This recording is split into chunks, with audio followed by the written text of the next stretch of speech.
Welcome everyone, and thanks for joining me for another special health focus Tai Chi and Qigong class. As you can see, I'm actually wearing my husband's school shirt here, Five Fist Kung Fu, for the Greater Sligo area. That's the sort of northwest of Ireland. He teaches Cha Lei Fut, and there is a little bit of Tai Chi in there as well. But really, I am promoting his school, and you can see the Five Fist logo there at the back. But really, I just arrived here and didn't have much time, and the shirt I was wearing was the same colour as the background, so instead of rummaging around, I just popped this on. So last week, I spent a bit of time talking about nitric and nitrous acid. And I was asked, is that not laughing gas? And I got everything right, apart from the fact that I managed to swap them in my head. This is my dyslexic brain. So I'm a bit embarrassed because my dad is a chemist.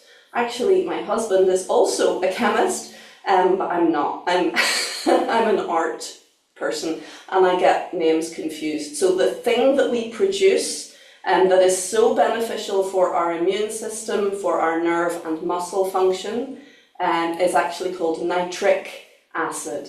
And the stuff that they give you, laughing gas, that they give you at the dentist sometimes to mellow you out, that's called nitrous oxide. So I got the two confused, sorry. They are related, but they are different. And that's the thing, it's nitric acid that we produce when we eat certain vegetables like beetroots and certain nuts, I think, and veggies.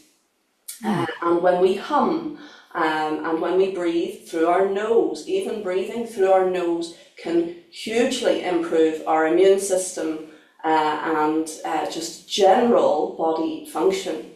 So as I said last week, you'll still live a life breathing through your mouth if you have to, but actually you can improve your chemical gaseous exchange, just everything. You can improve your biological stuff by improving your production of nitric oxide. So apologies for getting those two confused. I've done this before, talking about gemstones. I talked about chemical compositions and I pronounced them wrong, very embarrassing. So, but my my husband, who's good at chemistry and names, the names of substances and minerals and all that, yeah, he puts me right, so isn't that good? So anyway, today we're going to do a little bit of 24, and as always I want you to do what you can. So we were talking about, say if you had very sore shoulders, there's the normal rule that you work within 70% of your capacity. So if 100% is what you can do to your absolute limit, we normally say, okay, we'll work within that limit, go to 70%. And that means that you're not pushing yourself into the range of a lot of recovery time and possible overexertion injury. But I would say if you already have a condition or injury, sometimes even doing 70% of your capacity can leave you with that deficit the next day where you're even more sore. So it's really playing with the boundaries of what you can do comfortably. So maybe even just do 50% of what you can do, and some days just do 30%. Now our Grandmaster Chen talks about this very eloquently in terms of soup, pasta, pizza. Soup is when, those days when you just want to drink soup. If you've got a flu or a cold, you just want a nice comforting bowl of soup that isn't hard work, easy to digest. So that's working to about 30%, as in you just do a bare minimum, but mark it through. That's still going to benefit you. Pasta is your sort of 50% range when you're not pushing yourself very hard, but you're giving it a good try. And then pizza is 70%, or even pushing the boundaries a little bit further towards the 100%, just to stretch and push the ball out and see what you can do and give yourself a bit of a boost. Okay, so it's important to vary how you do it from day to day.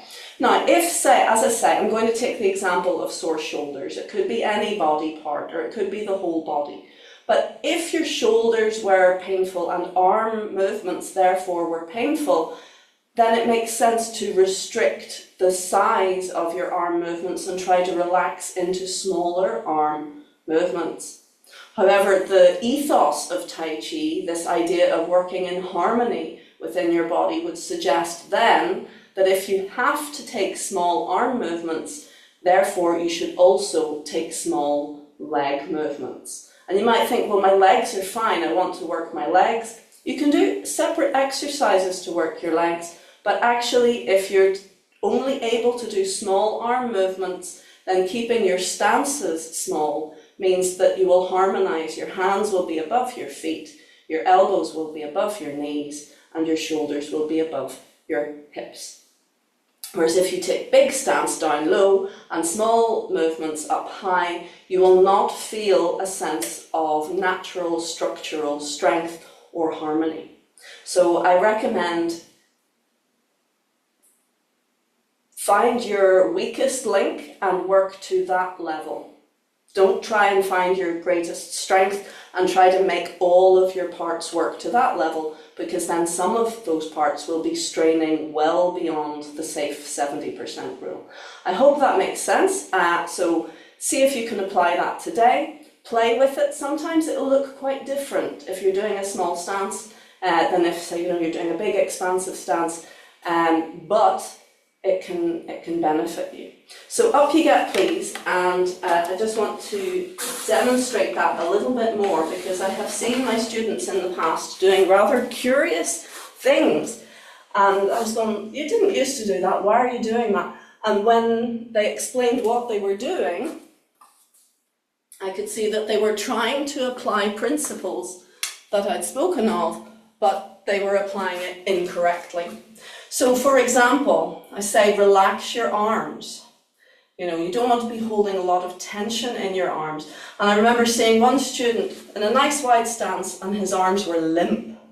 His hands were limp and small. And I looked, why are your arms limp? Come on, fill them out, open them out. And he said, oh, but you need to relax your arms.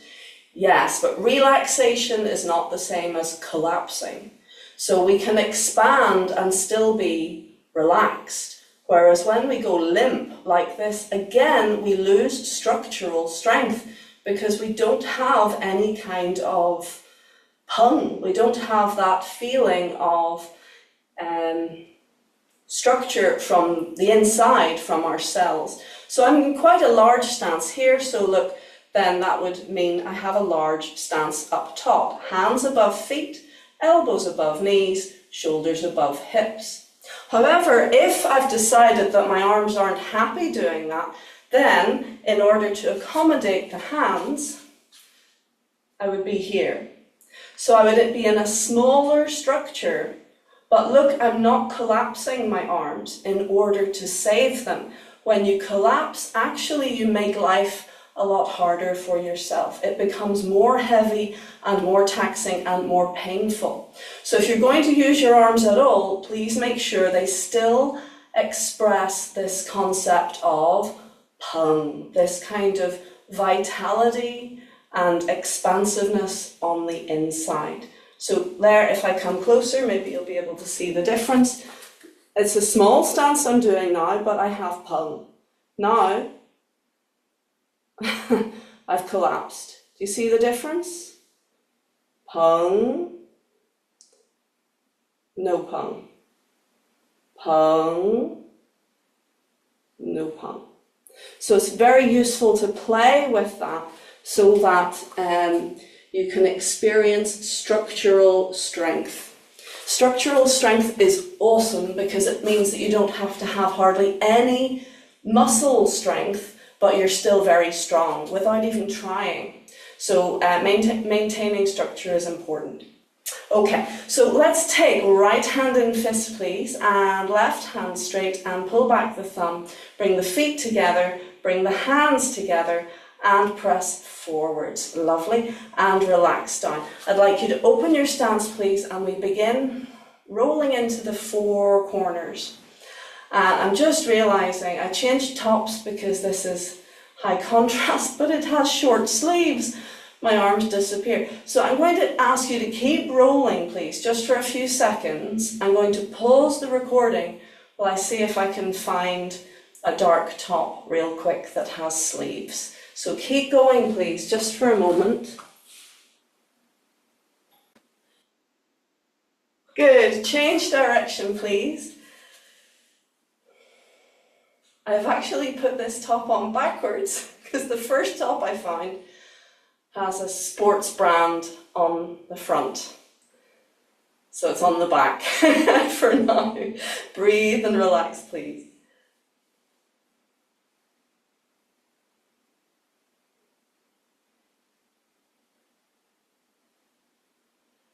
Good.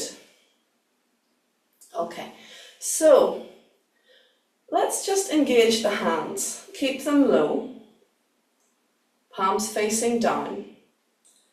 Can you feel the difference between letting your arms dangle and having your hands engaged? It gives more structure. You may notice the energy flowing more in the hands, and this is a way to stimulate energy flow through the arms, even at a point where moving your arms at all is painful. And that was the conversation we had before we began the class. It's just sometimes, I know it's, the expression was, I know it's good to move, but if I move much, it gets very sore. So this is an option. It's not the only option. Good, let's come back into center, please, and ease out of your stance. It is important to move our bodies, and so that our muscles get stimulated and stay strong.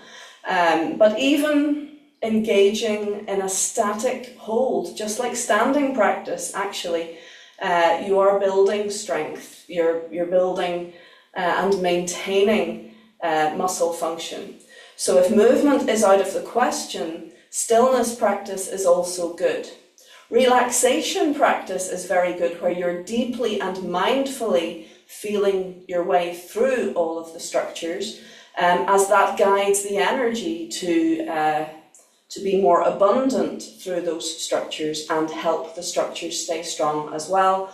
But it is important to mix it up with static holds and a bit of movement. So generally, everything in moderation, basically, that is the rule. Okay, we're going to do a little twist of the waist, please. Keep the knees pointing forwards. And we do a double twist. As you see, twist, release, and twist again. Now, for knee safety, we want those knees to remain pointing forwards. We want the hips to remain pretty much pointing forwards. So we're turning inside the hips, we're turning inside the waist. We're not turning the hips and knees. Good, but try now one at a time, left and right. But do you notice that even though you're keeping those structures facing forwards, there is a sensation of twisting going down through the legs. And that's what we want, because we are massaging the structures on the inside. Good, back to center. Okay, and now we're just going to do a very little bit with the arms. And if your body says no, then just stop, please. So we're doing a little up and over. And I'm starting small and then I'm going bigger. I want you to find your comfortable level for here and now.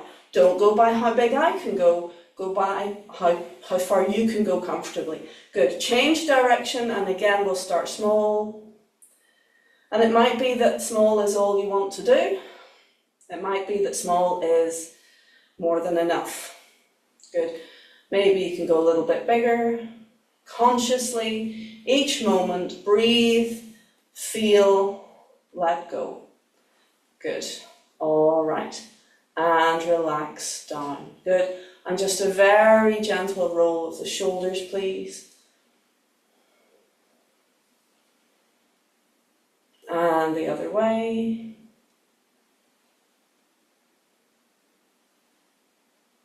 And let's go one at a time. So really this is a waist exercise. We're turning the waist And we're seesawing the shoulders, so one comes up and the other comes down. Good, let's change direction.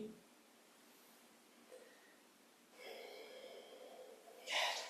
There is a bit of excitement in the Tai Chi community here in both Northern Ireland and the Republic at the moment, because our Grandmaster Chen is coming back. He used to tour the world every year for nearly 20 years, I think.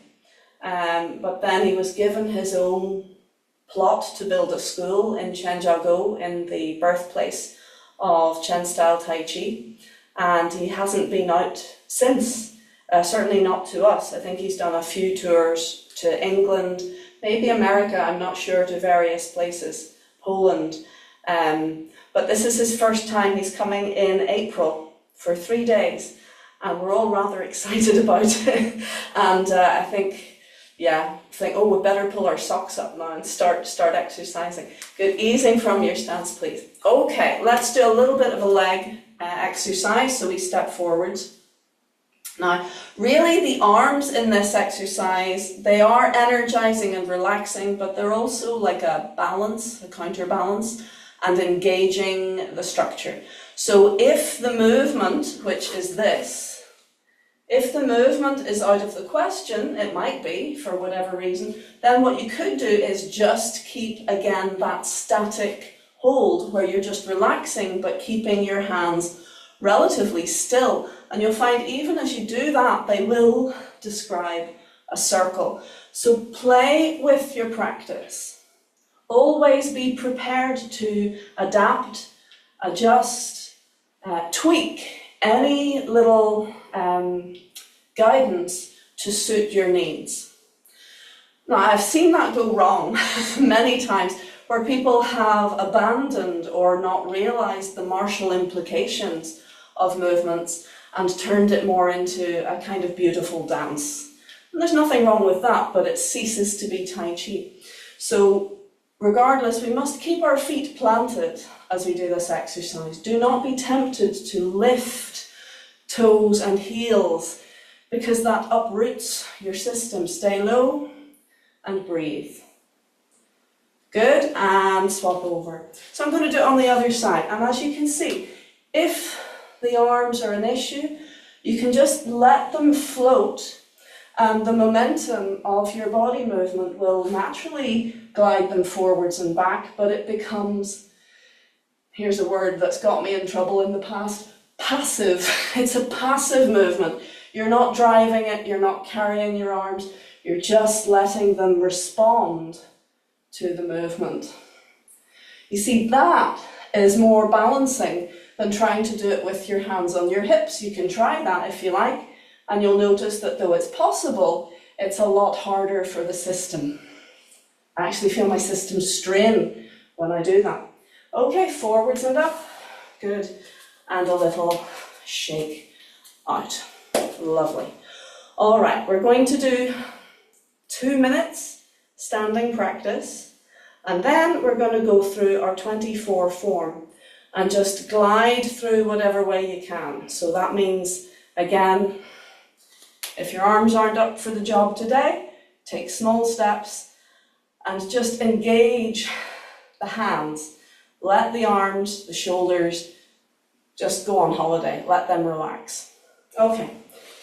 Standing practice. This is a cornerstone. In fact, it is a foundation, the foundation stone for all Tai Chi. And unfortunately, in hour-long classes, I rarely pay it much attention, but actually I'd love for you to do a bit of standing every day, because this is what's going to build stamina, strength. It's going to help all of those structures that don't respond well to movement. And actually, if you do your standing, you'll find that movement becomes a little bit easier as well. They balance each other. So feet close together to begin, please, and float up through the top of the head. The chin slightly down and back. And I'd like you to breathe and calm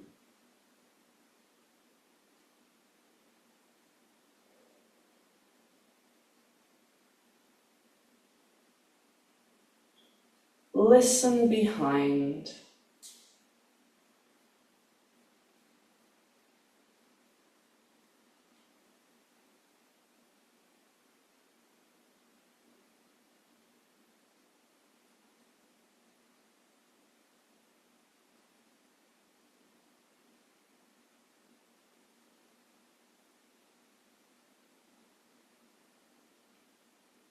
Find that stillness spreading out, that quiet space inside. And if your eyes are closed, bring your awareness back to the room. Slowly, gently open your eyes. Let's release belly, hips and knees. Filling your right foot, emptying your left, step open. Put the foot down, shift your weight across, and only now I would look down and just check that your feet are level, shoulder width, and importantly, that it's comfortable. You can do little adjustments, but we want symmetry. Now we check posture again. Feel the back of the skull, where it meets the neck, drawing up. Feel that lengthening the neck. Feel it bringing the chin down and back, and it points the crown towards the sky. Gently press your fingers down. See if you can connect with all 10 fingers. Breathe into your fingers.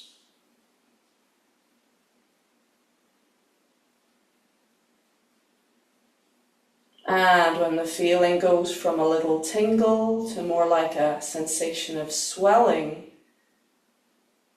we know that the energy is building and is ready. So let's float the hands gently forwards and away from the body and feel for connection between the two hands.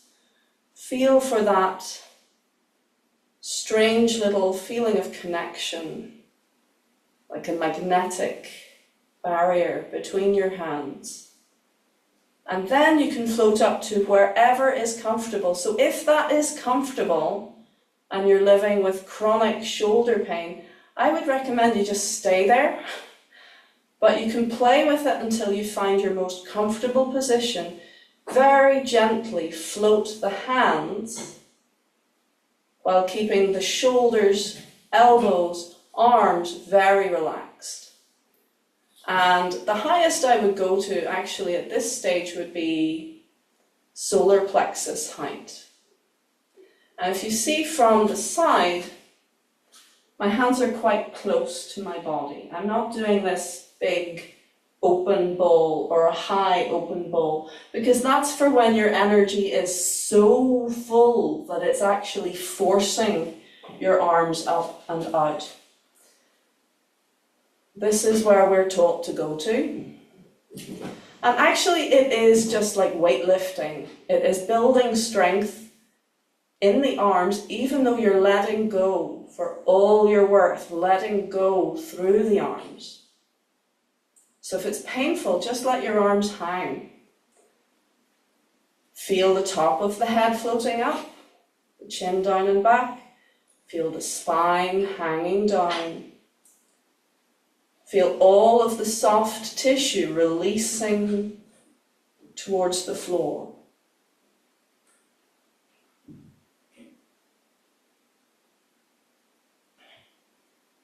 And feel the bone structure connecting to the floor and sitting in good alignment, perfectly strong, with no tension.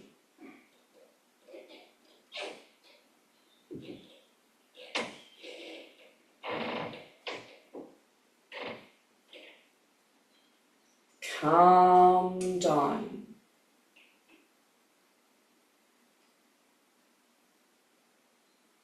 and listen behind.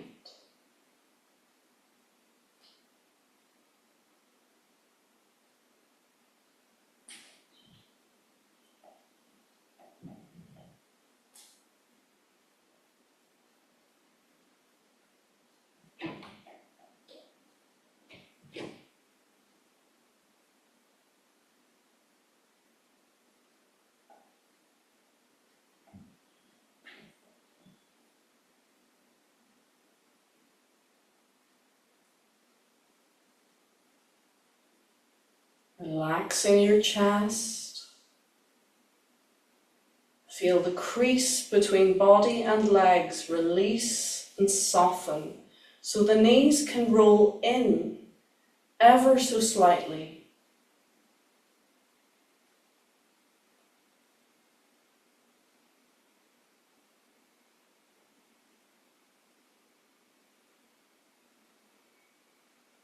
Very good. Gently, slowly, lower the arms down.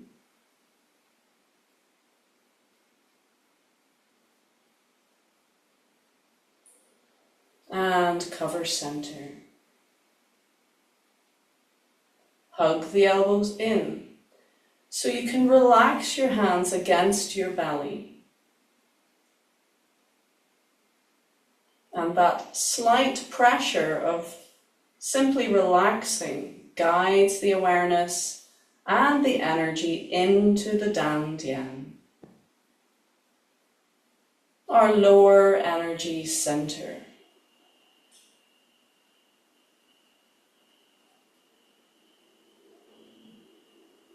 Can you feel, even after a couple of minutes, maybe 5 minutes, your energy is stronger?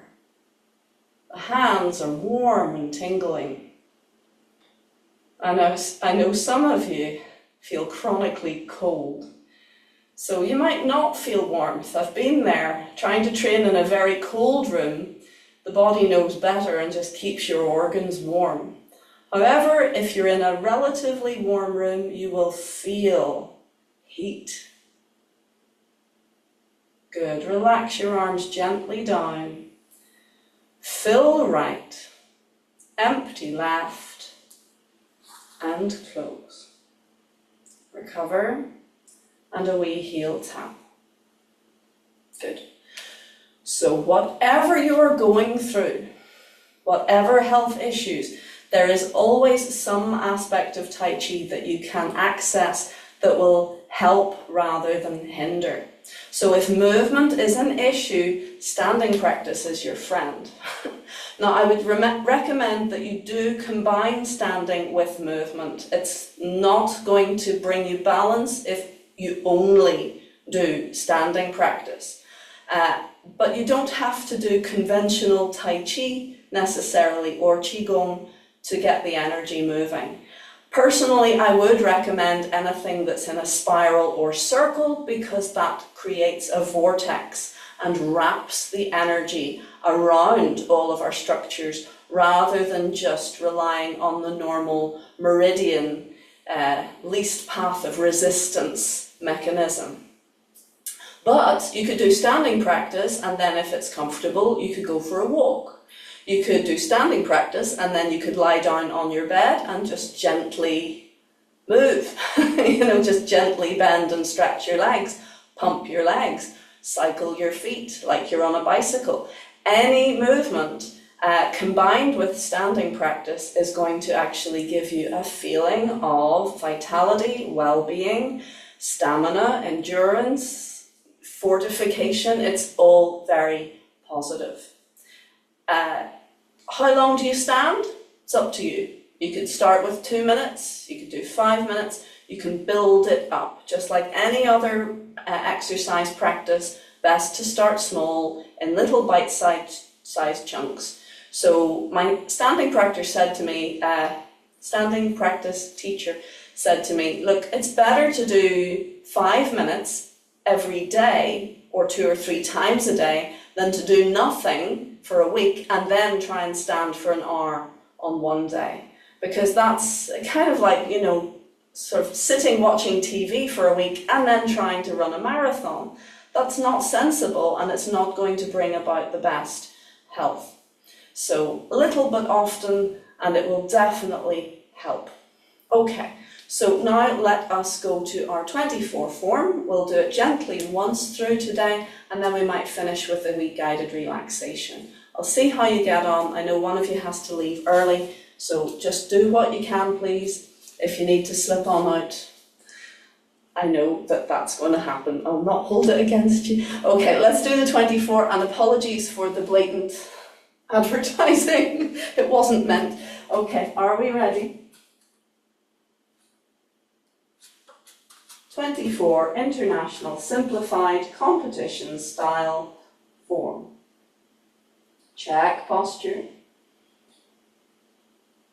And relax.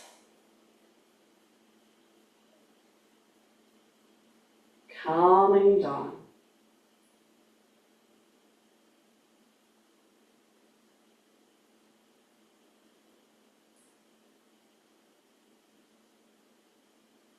Ready, start.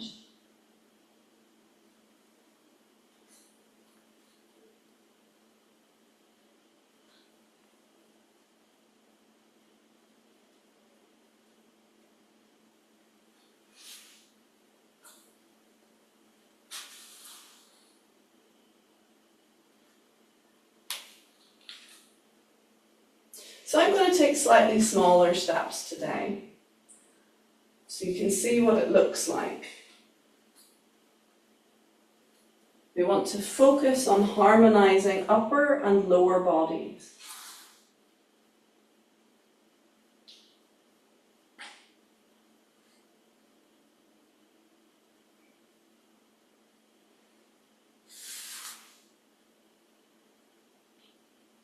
If you're used to doing large movements, it can be very tricky to adjust, but that's good training both for body and mind.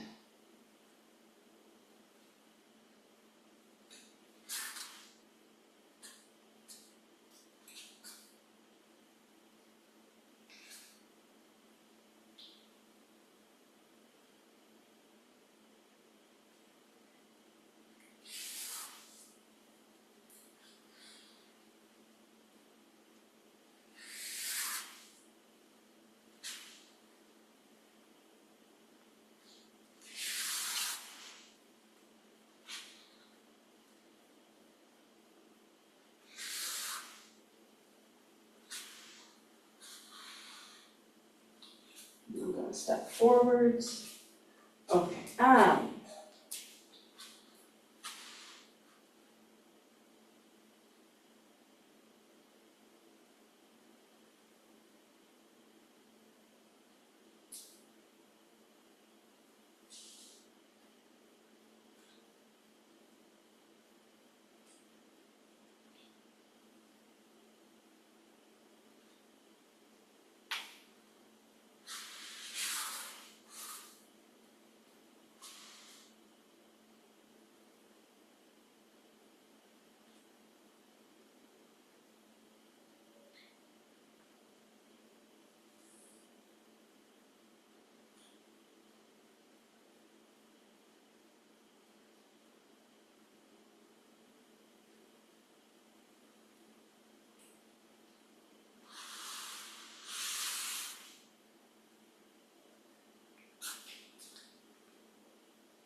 oops, I did one too many, sorry. Can we go to here?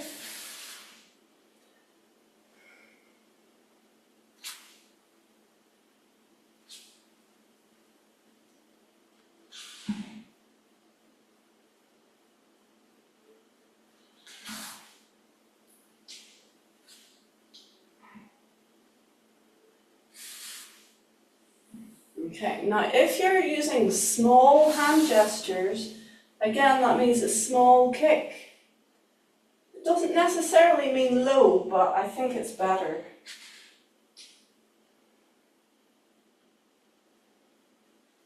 Turn to the back, lift left, kick left, and right hand and hook, everything smaller, everything bigger, snake creeps down.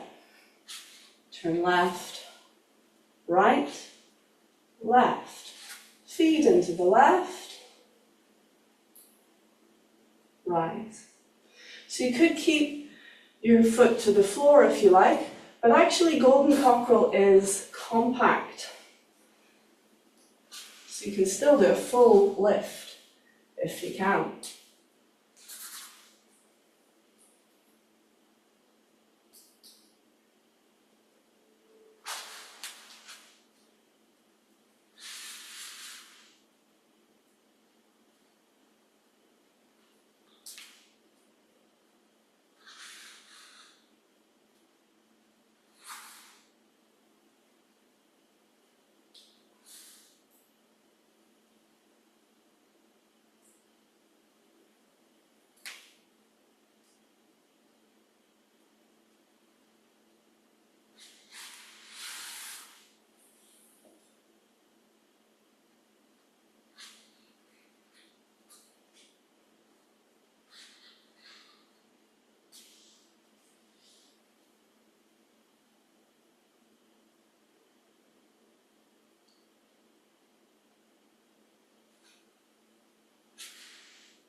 Very good.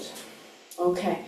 I love that actually. I rarely do small stances, but it felt very nice, and I was very conscious of harmonizing. You have to really pay attention. If you're doing something unusual, you have to keep an eye on it or you'll just go to default.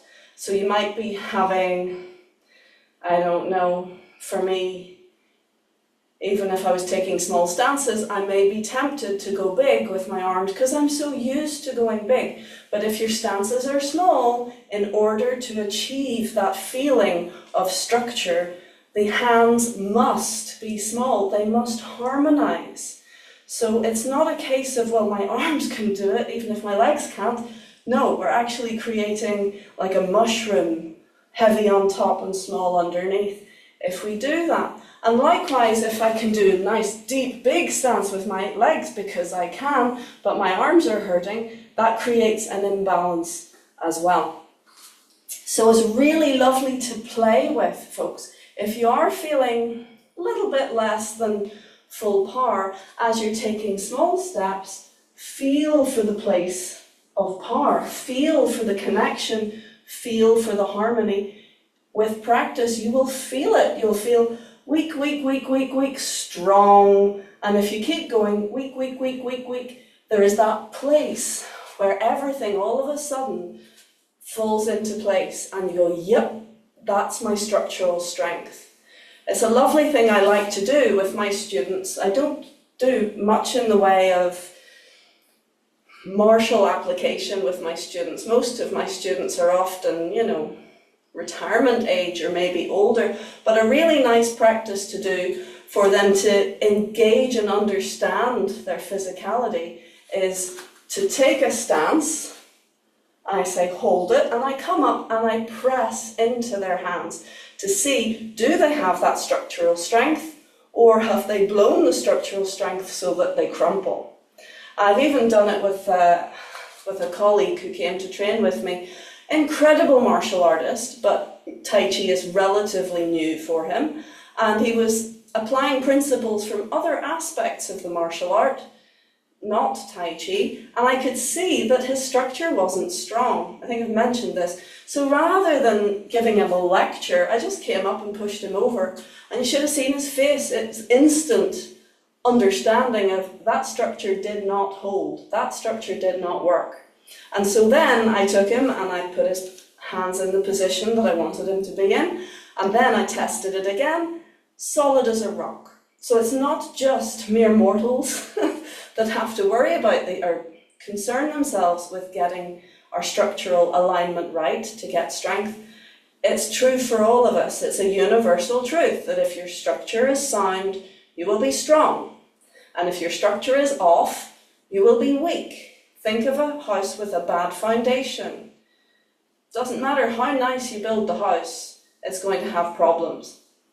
So make sure on those days where you want to go soup, make sure it's soup all the way, hands and feet.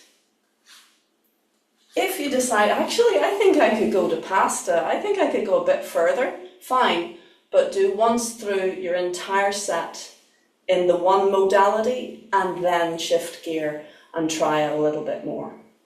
Good stuff. Let's come together and we will do a wee we'll do a wee relaxation today. I'm going on the principle of if you're having a soup day and you just want a bit of rest and recovery. I think I've got a hood tucked down here, I have. So what's that bulky bit to this top? So yeah, it's on backwards. Never mind. Right. So let us check posture, please, and lengthen through the top of the head. Just lost someone there. Okay. So the chin slightly down and back, and release. Relax your chest, relax your shoulders, relax the weight of your body down into the chair, and feel into your body. Breathe into your body.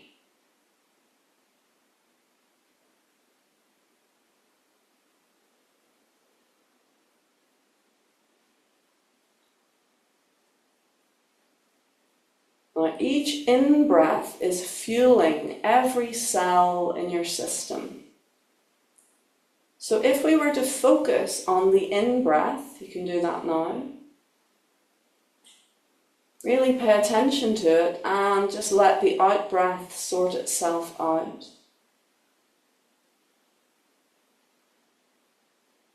You'll notice that you feel that little bit more vitality. Focusing on your in-breath can help you with that little bit of a boost without any external stimulus, just being aware, very conscious of the in-breath. Our system takes on more energy.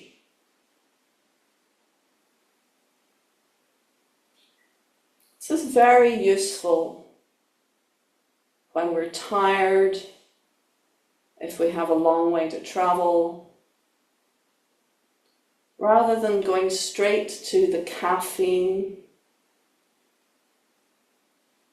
we can just take a bit of time and breathe, but focus on the in-breath.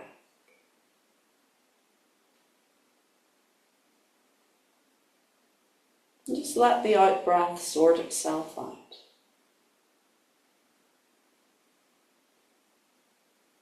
Good. But now let's very gently transition the awareness over to the out-breath. So we don't actually have to change the breath at all. If you want, you can take slightly deeper, slightly longer breaths to help you concentrate and take your time. But now we're just going to observe the out-breath. Let the in-breath do its thing. As you breathe out, listen, feel, and let go into it.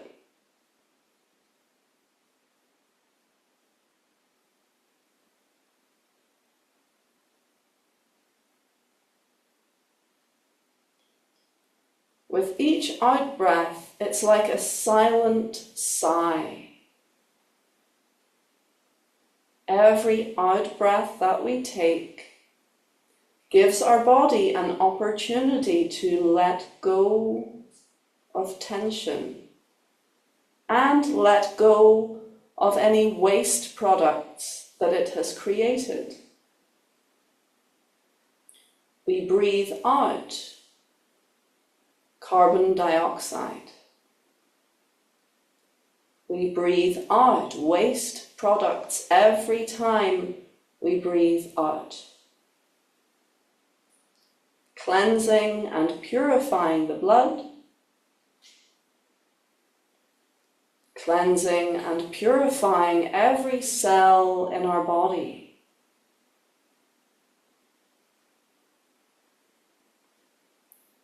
And in order to cleanse, every cell naturally lets go.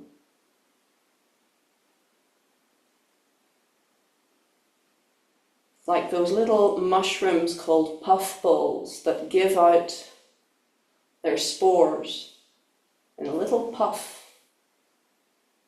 With each out-breath, every cell in your body lets go of what no longer serves it, and it gets carried away through our breath. If you want to feel more calm, if you want to allow yourself to sink into relaxation, if you want to detox and release tension, focusing on your out-breath is one of the most powerful and yet gentle practices. Allow each out-breath to express as if you've never breathed out before. Listen and feel into the experience of breathing out.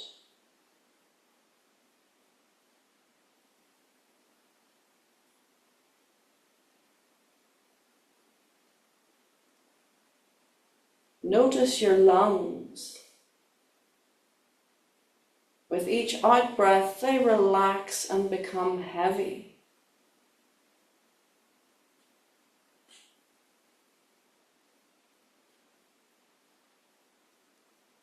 Notice your belly. With each out-breath, there's a physical release.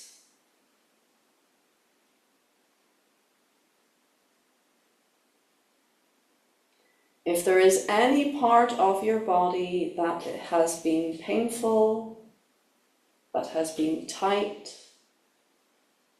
that has been in your awareness, you can take time now to breathe out through that place. Whether it's a knee, a shoulder, a foot. Whatever part of the body needs a little bit of love, allow it to breathe out and let go.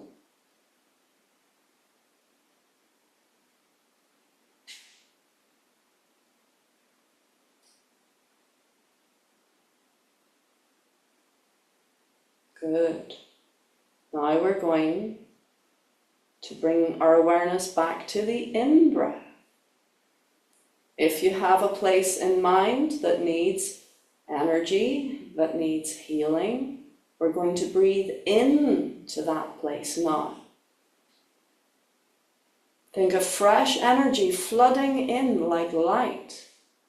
And as we breathe out, think of packing the light in deeper. And again, breathe in light. Think of light flooding directly into that area. And as you breathe out, think of packing it deeper. Let it go deeper into the cells. And again, breathe in light. Breathing out, packing it deeper in. Breathe in light. Packing it deeper in as you breathe out. And this time, take a nice deep breath in with light. Flood the area with energy. Hold your breath and gently squeeze your hands into fists. Press your toes into the floor. Think of sealing in that vibration of energy and healing. And breathing out, release your hands, release your feet. Let your whole body relax. Allow your breath to return to normal. And now feel your whole body breathing. Your whole body does breathe. Every cell draws in oxygen, from the blood. But we can think of the whole body breathing directly in and out. Feel your whole body bathed in this life force, this abundance that's all around us, breathing and letting go.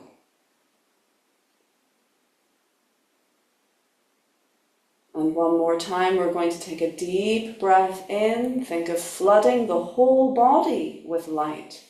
Hold your breath, gently squeeze your hands into fists, gently press your toes down into the floor. Think of sealing in your good energy and release, breathing out. Let your hands and feet relax. Just for a moment, sit quiet.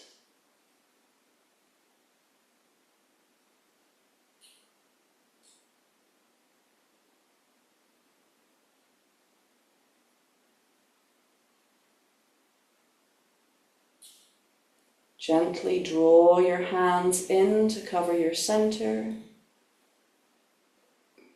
Hug your elbows in. Breathing into your belly.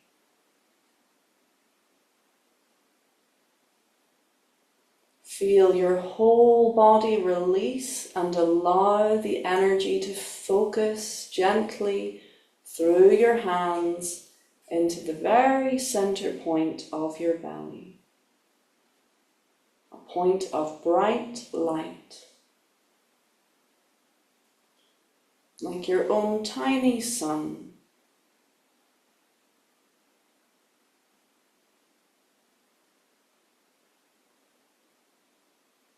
And feel your energy is stronger.